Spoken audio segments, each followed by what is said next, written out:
اعوذ باللہ من الشیطان الرجیم بسم اللہ الرحمن الرحیم الصلاۃ والسلام علیکہ یا رسول اللہ وسلم علیکہ وعلی آلکہ وصحابہ یا حبیب اللہ۔ محترم ناظرین و سامعین اکرام، ہم نے ایک روز پہلے ایک اعلان یوٹیوب پہ پوسٹ کیا تھا اور چھوٹی سی ویڈیو اپلوڈ کی تھی کہ ہم تفسیر قرآن پروگرام شروع کرنے لگے ہیں، تو انشاءاللہ اس میں مکمل تفسیر تبیان القرآن پڑھائی جائے گی، اور تفسیر تبیان القرآن کا انشاءاللہ آغاز میں تعارف کیا جائے گا۔ مختصر یہ کہ جس کے پاس تفسیر تبیان القرآن ہو اس کو کسی مسئلے کے لیے اور کسی کی مدد کی ضرورت نہیں ہے، ایسا عظیم شاہکار ہے۔ اور تفسیر تبیان القرآن کے رائٹر جو ہیں، مصنف جو ہیں، تفسیر لکھنے والے، وہ مفسر اعظم مفسر القرآن شیخ الحدیث حضرت علامہ مولانا غلام رسول سعیدی رحمۃ اللہ تعالیٰ علیہ، ایک بہت ہی عظیم شخصیت اور سب سے بڑھ کے میرے پیر بھائی۔ تو میں بھی محمود سعیدی میرا نام ہے، سعیدی کی نسبت سے میں بھی غزالی زماں راضی و دراں علامہ سید احمد سے شاہ صاحب کاظمی رحمۃ اللہ تعالیٰ علیہ کا مرید ہوں، اور یہ بھی انہی کے مرید ہیں، اس نسبت سے یہ میرے پیر بھائی ہیں۔ تو بہت ہی بڑے مفسر اور کوئی تعارف کے محتاج نہیں، اور ان کی علمیت میں کوئی شک و شبہ کی گنجائش نہیں۔ 50 سال کا طویل عرصہ، نصف صدی حدیث پاک پڑھاتے ہوئے ان کی گزری ہے، تو یہاں سے ان کی علمی وسعت کا آپ اندازہ لگا لیں۔ تو ایک تو یہ ویڈیو جو ہے آج کی ہماری ایک اس سلسلے کی کڑی ہے کہ جو ہم نے بزرگان دین، پاکستان کے بزرگان دین کا جو تعارف ہم نے سلسلہ شروع کیا ہے، یہ اس سلسلے کی بھی ایک کڑی ہے۔ اور اس کے علاوہ کچھ مختصر سا تعارف میں اس لیے بھی کروا دیتا ہوں کہ تفسیر ہم جو شروع کرنے لگے ہیں، اس تفسیر کے مفسر علامہ غلام رسول سعیدی رحمۃ اللہ تعالیٰ علیہ ہیں، تو ان کا مختصر سا تعارف آپ کے پیش خدمت ہے۔ تو ویڈیو شروع کرنے سے پہلے میری آپ سے یہ گزارش ہے کہ میرے چینل کو سبسکرائب کر دیں، ویڈیو کو لائک اور شیئر ضرور کریں۔ ویڈیو کو لائک کرنے یا سبسکرائب کرنے سے یقین جانیے کہ آپ کا کچھ نہیں جاتا، لیکن ہمارا بھلا ہو جاتا ہے۔ آپ ویڈیو جب سبسکرائب کرتے ہیں، شاید لوگوں کا یہ تصور ہو کہ بھئی ہمارے کمپیوٹر میں، موبائل میں یا لیپ ٹاپ میں کہیں اس کا کوئی وزن نہ پڑنا شروع ہو جائے اور ہماری جو زندگی متاثر نہ ہو جائے۔ یقین جانیے کہ ایسا کچھ نہیں ہوتا۔ ہم دین اسلام کے لیے آپ کی کاوش کرتے ہیں اور آپ کے لیے اچھی اچھی چیزیں لاتے ہیں، آپ کے مسائل سے آگاہی کرتے ہیں۔ تو اب انشاءاللہ ہم سلسلہ کا آغاز کرنے لگے ہیں تفسیر قرآن کا، تو اس میں آپ ضرور شامل ہو جائیے، اور آپ کوشش کیجئے کہ دوست احباب کو بھی لنک شیئر کیجئے اور ویڈیوز بھی شیئر کریں، تاکہ تمام دوست جو ہیں وہ اس تفسیر سے استفادہ حاصل کر سکیں۔ تو انشاءاللہ اس کا مکمل تعارف جو ہے وہ تفسیر شروع کرنے سے پہلے ہم کروائیں گے، اور انشاءاللہ بہت جلد شروع ہو جائے گی۔ سب سے پہلے مصنف تفسیر مفسر قرآن علامہ غلام رسول سعیدی رحمۃ اللہ تعالیٰ علیہ، جن کی شبانہ روز کاوشوں سے اور ان کی انتھک اور جاں فشاں محنت سے یہ شاہکار جو ہمیں ملا، جو آج ہمارے پاس ان کا ایک انمول تحفہ ہے، اور امت مسلمہ قیامت تک اس سے استفادہ حاصل کرے گی۔ اللہ تبارک و تعالیٰ ان پہ کروٹ کروٹ اور کروڑ کروڑ رحمتیں اور برکتیں نازل فرمائے، اور ان کو جنت الفردوس میں رسول خدا صلی اللہ علیہ وسلم کا ساتھ نصیب فرمائے، اور آقا کریم صلی اللہ علیہ وسلم کے دست مبارکہ سے روز محشر انہیں شفاعت عطا فرمائے۔ بہت ہی عظیم شاہکار ہے ان کا، بہت ہی عظیم شاہکار ہے۔ انشاءاللہ جب تفسیر شروع ہوگی تو اس کے ہم آپ دیکھیں گے خود ہی کہ وہ کس قدر عظیم شاہکار ہے۔ تو ہم ویڈیو کا آغاز کرتے ہیں جی۔ تو عرض یہ میں کر رہا تھا کہ پلیز بہت مہربانی آپ کی، چینل کو سبسکرائب کریں، ویڈیو کو لائک اور شیئر ضرور کریں، اور کمنٹ سیکشن میں اپنی رائے سے ہمیں ضرور آگاہ کیا کریں۔ یہ کام آپ کریں بے لوث، یہ دین کی خدمت ہے جی۔ ہم دین کے کام کے لیے آپ کی خدمت میں حاضر ہوتے ہیں، تو آپ بھی دین کے کام کے لیے ہمارا ساتھ دیا کریں۔ اللہ تبارک و تعالیٰ آپ کو اس کا انشاءاللہ اجر کثیر اور اجر خیر عطا فرمائے گا۔ اور آپ کا ایک کمنٹ جو ہے، میں یہ سمجھتا ہوں کہ اگر آپ دین کے معاملے میں دین کو فروغ دینے کے لیے اگر ایک کمنٹ کرتے ہیں اور کوئی اس سے فائدہ حاصل کرتا ہے، تو یہ بھی صدقہ جاریہ ہے۔ تو عزیزان محترم، ویڈیو کے اصل پیرائے کی طرف آتے ہیں اور تعارف شروع کرتے ہیں۔ تو علامہ غلام رسول سعیدی رحمۃ اللہ تعالیٰ علیہ کی ابتدائی زندگی کے حالات آپ کے پیش خدمت کرتے ہیں۔ علامہ غلام رسول سعیدی رحمۃ اللہ تعالیٰ علیہ کا شمار جید علماء میں ہوتا ہے، جنہوں نے اپنے علم و فضل اور تحریر و تقریر سے امت محمدیہ صلی اللہ علیہ وسلم کی اصلاح کے لیے ان گنت مساعی جمیلہ انجام دی۔ آپ نے بطور محدث، فقیہ، مدرس، خطیب اور مصنف اپنی خدمات بخوبی سر انجام دی اور دنیا اسلام میں ایک نمایاں مقام حاصل کیا۔ حضرت والا غلام رسول سعیدی رحمۃ اللہ تعالیٰ علیہ کی ولادت باسعادت 10 رمضان المبارک 1356 ہجری بمطابق 14 نومبر 1937 عیسوی بروز اتوار دلی انڈیا میں آپ کی پیدائش ہوئی۔ آپ کا جو اصل اسم گرامی ہے وہ شمس الدین نجمی ہے۔ جب بھی آپ کی والدہ کا خط آتا اس پر نجمی بیٹا لکھا ہوتا۔ جب آپ کی رغبت علم دین کی طرف ہوئی، اس وقت آپ نے حضور سرور کائنات تاجدار مدنی احمد مجتبیٰ صلی اللہ علیہ وسلم کی نسبت سے اپنا نام غلام رسول سعیدی رکھ لیا۔ آپ کے والد محترم کا اسم گرامی محمد منیر تھا۔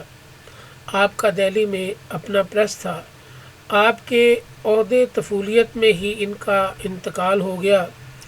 انہوں نے اپنی زندگی میں یکے بعد وفات ازواج 5 شادیاں کی تھیں۔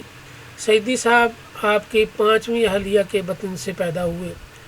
آپ کے والد محترم کے انتقال کے بعد آپ کی والدہ محترمہ نے دوسری شادی کر لی۔ ان کے بطن سے آپ کے ایک بھائی اور ایک بہن پیدا ہوئے۔ آپ کے والد حقیقی کی اولاد میں آپ کے 4 بھائی اور ایک بہن ہیں۔ آپ کی والدہ ماجدہ کا نام شفیق فاطمہ تھا۔ وہ عابدہ زاہدہ خاتون تھیں، شب بیدار اور تہجد گزار تھیں۔ وہ کثرت سے نوافل اور وظائف پڑھتی تھیں۔ وہ نہایت شکر گزار خاتون تھیں۔ ہر نعمت خواہ کسی سے ملی ہو اس کی نسبت اللہ تعالیٰ کی طرف کرتی تھیں۔ انہوں نے ان گنت لڑکوں اور لڑکیوں کو قرآن مجید پڑھایا اور خود بھی کثرت سے قرآن پاک کی تلاوت کرتی تھیں۔ ایک دن میں 17 پارے تلاوت کر لیا کرتی تھیں۔ بڑھاپے کی وجہ سے ان کی نظر اور سماعت بہت کمزور ہو گئی، جس کی وجہ سے وہ نہ قرآن پاک پڑھ سکتی تھیں اور نہ ہی سن سکتی تھیں۔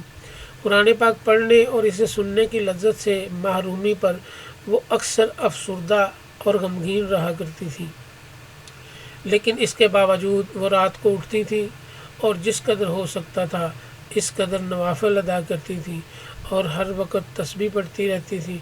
آپ کی والدہ کا انتقال 17 اگست 2003 کو جمعہ کی شب تقریباً 11:30 بجے ہوا۔ اس وقت ان کی عمر شریف 86 برس تھی اور علامہ سعیدی صاحب کی عمر مبارکہ 66 برس تھی۔ گویا 66 برس تک آپ ان کی دعاؤں کے زیر سایہ رہے۔ 6 سال کی عمر میں آپ نے والدہ ماجدہ سے قرآن مجید ناظرہ مکمل کیا۔ 10 سال کی عمر میں آپ نے پنجابی اسلامیہ ہائی اسکول دہلی سے پرائمری پاس کی۔ اسی دوران برِ صغیر کی تقسیم عمل میں آئی، چنانچہ آپ انڈیا سے ہجرت کر کے پاکستان آ گئے اور اہل خانہ کے ساتھ کراچی میں اقامت پذیر ہوئے۔ کراچی میں آپ نے 9ویں جماعت تک تعلیم حاصل کی اور اس کے بعد پریس میں ملازمت شروع کر دی۔ دہلی میں آپ کے والد کا اپنا پریس تھا۔ وہاں آپ نے بہت عیش و عشرت کی زندگی گزاری۔ ایک خادم آپ کو اسکول لانے اور لے جانے پر مامور تھا۔ تو عزیزان محترم، یہاں پر میں ایک چھوٹی سی عرض کرتا چلوں، ذرا یہ عنوان تھوڑا سا آپ سنیے گا۔ مجھے علامہ صاحب کا وہ ایک شعر یاد آ رہا ہے۔ یہ جو اب میں یہ مختصر سے حالات زندگی علامہ غلام رسول سعیدی رحمۃ اللہ تعالیٰ علیہ کے آپ کے پیش خدمت کرنے لگا، اس پہ آپ نے ذرا تھوڑا سا نا یہ غور کرنا ہے اور توجہ دینی ہے۔ آپ جب ہجرت کر کے آپ کی فیملی یہاں پہ پاکستان آئے تقسیم کے دوران، تو آپ کے حالات بڑے عجیب تھے۔ مجھے علامہ صاحب کا وہ شعر یاد آ رہا ہے کہ وہ دانا سب الختم الرسل مولا کل، جس نے غبار راہ کو بخشا فروغ وادی سینہ۔ تو یہ بالکل شعر آپ پر فٹ ہو رہا ہے کہ کہاں سے فروغ راہ اور وادی سینہ کہاں، اور آپ کا جو بھی عشق مصطفیٰ صلی اللہ علیہ وسلم سے وابستہ ہو جاتا ہے اور جو بھی اتباع رسول صلی اللہ علیہ وسلم کو کامل طریقے سے اپنا لیتا ہے، اس کی زندگی جو ہے وہ انمول ہو جاتی ہے، اور وہ قیامت تک دنیا کے دلوں میں، قیامت تک دنیا کی زبانوں پہ اس کا ذکر جاری رہتا ہے، کیونکہ فاذکرونی جو اللہ کا ذکر کرتا ہے، اذکرکم تو اللہ اس کا ذکر پوری کائنات کی زبان پہ جاری کر دیتا ہے۔ تو یہ اس عنوان کی طرف آپ نے ذرا توجہ دینی ہے۔ جب آپ ہجرت کے بعد پاکستان تشریف لائے تو آپ کے حالات یکسر بدل گئے۔ اس سے پہلے ایک خادم آپ کو اسکول لانے اور لے جانے پر مامور تھا، اور اس قدر عیش و عشرت کی زندگی تھی، مگر پاکستان آنے پر حالات بالکل بدل گئے۔ آپ کی والدہ اور ان کے شوہر کا گھر بہت چھوٹا تھا اور انتہائی غربت تھی، جس کی وجہ سے آپ اور آپ کی چھوٹی بہن 3 اٹی نالہ کراچی پر ایک جھگی میں رہائش پذیر ہوئے۔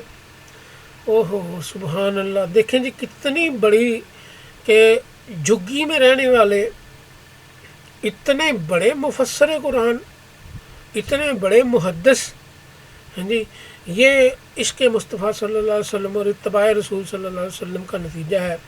تو جب آپ کام پر جاتے تو اپنی بہن کو ہمسایوں کے گھر چھوڑ کر جاتے۔ یہ ذرا عنوان ذرا سنیے گا، ذرا بڑا مزہ آئے گا آپ کو کہ کہاں سے کہاں تک، ہاں جی، غبار راہ کو بخشا فروغ وادی سینہ۔ تو یہ عنوان دیکھیے گا ذرا، تو کہ عشق مصطفیٰ صلی اللہ علیہ وسلم کا نتیجہ کیا ہے۔ تو آپ اپنی بہن کو ہمسایوں کے گھر چھوڑ جاتے تو ایک دفعہ نالے میں سیلاب آ گیا، آپ اور آپ کی بہن جھگی میں موجود تھے، اور عالم یہ تھا کہ اوپر سے بارش کا پانی ٹپک رہا تھا اور نیچے گھٹنوں تک پانی بھرا ہوا تھا۔ پانی میں موجود ایک زہریلے سانپ نے آپ کی بہن کو کاٹ لیا، جس سے ان کی وفات ہو گئی۔ اس وقت آپ کی بہن کی عمر 14 سال تھی۔ آپ کو اپنی بہن سے بہت الفت تھی، آپ ان کی یاد میں اکثر رویا کرتے تھے۔ معاشی مسائل اور غربت کی وجہ سے آپ نے مختلف کام کیے۔ کچھ عرصہ آپ نے برنس روڈ پر موجود ایک پریس میں بطور ملازم کام کیا۔ اس پریس نے حکومت کے خلاف کچھ چھاپ دیا، جس کی وجہ سے یہ پریس سیل ہو گیا اور تمام ملازمین کو فارغ کر دیا گیا۔ آپ کا روزگار بھی ختم ہو گیا۔ اس کے بعد آپ ایک چھوٹے سے ہوٹل میں کام کرنے لگے۔ دن میں آپ اس میں کام کرتے اور رات کو اس کے باہر دہلیز پر سو جاتے تھے۔ اس کے بعد آپ اجرت پر کلفیاں بیچا کرتے تھے۔ یہ اتنی بڑی شخصیت کی زندگی ہے، اتنی بڑی شخصیت کی یہ ابتدائی زندگی ہے۔ تو پریس پر کام کرنے کے بعد واپسی پر آپ آرام کی غرض سے اکثر اوقات مسجد گلزار حبیب چلے جاتے۔ وہاں کے مولوی صاحب صرف طالب علموں کو پنکھا چلانے کی اجازت دیتے تھے، اس لیے آپ قرآن پاک اٹھاتے اور اس کا ترجمہ پڑھنا شروع کر دیتے۔ 1958 میں تقریباً 21 سال کی عمر میں علامہ محمد عمر اچنوی کی تقریر کے نتیجہ میں علم دین کی طرف متوجہ ہوئے۔ علماء دین کے متضاد تقریروں اور قرآن مجید کے مختلف تراجم سے آپ کے ذہن میں یہ الجھن پیدا ہوئی کہ کون سا نظریہ صحیح ہے اور کون سا ترجمہ برحق ہے۔ اس الجھن کو دور کرنے کے لیے آپ نے علم دین حاصل کرنے کا فیصلہ کیا اور حصول علم کے لیے ملازمت چھوڑ دی۔ یہ جو شکوک و شبہات ہیں نا جی، یہ بڑے بڑے لوگوں کے ذہنوں میں آ جاتے ہیں، بڑے بڑے لوگوں کے ذہنوں میں آ جاتے ہیں، اور بہت لوگ گمراہی کی طرف چلے جاتے ہیں۔ اور جس کو اللہ تبارک و تعالیٰ توفیق عطا فرمائے اور جس کو اللہ تبارک و تعالیٰ سمجھ کے لیے اور علم کے لیے اور دین کے لیے چن لے، جس کو عشق مصطفیٰ صلی اللہ علیہ وسلم کے لیے چن لے، وہ گمراہ نہیں ہوتا۔ تو جامعہ محمدیہ رضویہ رحیمیہ خاں میں داخلے کا سبب ایک اشتہار بنا۔ ایک دن دوپہر کے وقت آپ گلیوں میں کلفیاں بیچ رہے تھے۔ شدت گرمی کی وجہ سے سب لوگ گھروں میں آرام کر رہے تھے اور کوئی خریدنے والا نہ تھا، چنانچہ آپ بھی ایک دیوار کے سایہ تلے بیٹھ کر آرام کرنے لگے۔ دیوار پر جامعہ محمدیہ رضویہ رحیمیہ خاں میں جلسہ دستار